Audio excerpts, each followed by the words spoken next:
Okay guys, I hope I didn't cause you too many difficulties in identifying those errors and redrafting those sentences into a grammatically correct way. Let's see if your answers are the same as mine. Okay, number 1, please get the document to me by 3 p.m. if the deadline is 5 p.m. so I can check it. Here, this just shows me, because of the way it's been written, a complete disorganization of thought. Information is everywhere, nothing is really flowing, there's information here, information there. This level of disorganization does not reflect well on you as the author. It should not be written in this way, with the conditional clause put in this place. So, get document to me by 3 p.m. if the deadline is 5 p.m. so I can check it.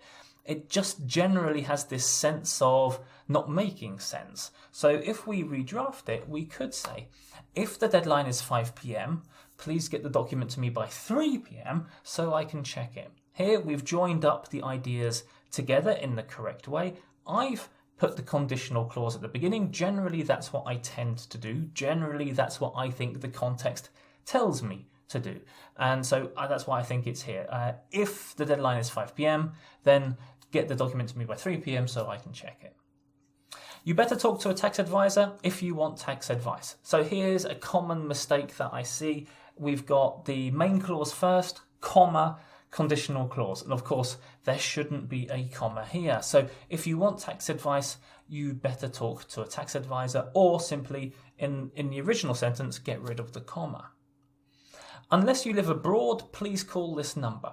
So once again, unless is a word we treat exactly like if. So unless is in the conditional clause, so we need to use a comma to identify the conditional clause and the main clause.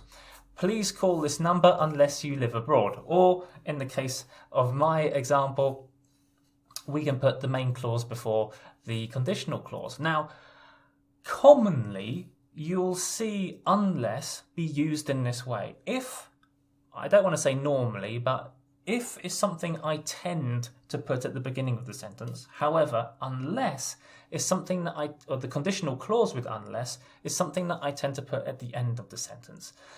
I don't want to say that's a general rule that I follow, but that tends to be the case. Now I can see that I'm blocking some of the text, so I'm just going to shrink myself down and put myself into the corner. Okay, for question number 4. Unless there will be a crisis, our training budget for next year is approved this summer. Once again, this is someone thinking. They've got a whole load of thoughts in their head. They come up with a sentence which makes sense to them, doesn't make sense to anyone else. And we've got this this mix and match of conditional and main clauses. Let's keep the sentence structure simple when it comes to conditionals and separate everything out. So this might be, for example, our training budget for next year is approved unless there will be a crisis this summer. So once again, I've gone with the exception, the conditional clause with unless, and I've put that at the end of the sentence.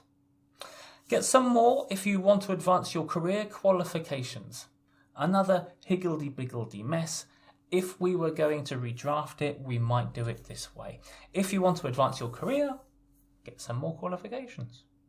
So you can see the redrafts in all of those cases make the text a lot easier to understand, particularly when you compare it to the disasters that I gave you there. The key thing for you guys is that when you're writing, when you're using conditional forms, when you're reviewing your writing, that you manage to spot these, think to yourself, there's something not quite right here. How can I redraft it in a simpler way?